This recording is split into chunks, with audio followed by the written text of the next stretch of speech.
low creak of the porch was like the sound of a noose tightening. He was here, the bastard who thought he was untouchable. He had no idea what was waiting for him inside.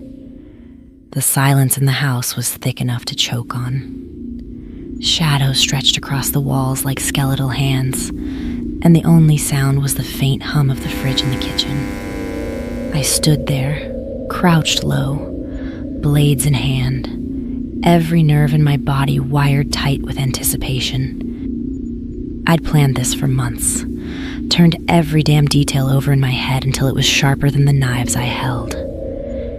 He thought he was hunting me, the smug son of a bitch, but he was walking into a trap so perfect it was almost art. Keeping his last lackey alive, chained and screaming in the basement, was all part of it. Bait to bring in the boss, the leader of their disgusting little operation. I could almost hear his thoughts. She's just some desperate woman who got lucky. Lucky. That word twisted in my head, sending a surge of rage through me. Luck had nothing to do with it. I was the goddamn storm you never saw coming. Then it happened. A creak on the porch. My heart didn't race. It slowed. Calm. Cold. Ready. The grin that stretched across my face was feral. He was here. The lock rattled, and I almost laughed.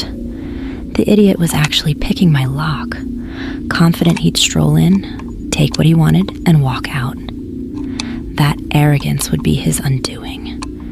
The door swung open with a low groan. His footsteps were deliberate but cautious, his breathing shallow as if he knew something was wrong but couldn't quite put his finger on it.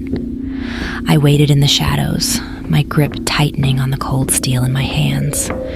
He moved further into the house, each creak of the floorboards a siren's call. That's when he heard it, his head turning to the sounds coming from the basement.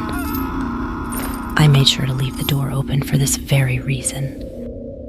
The darkness embraced me as I stepped forward, silent as death.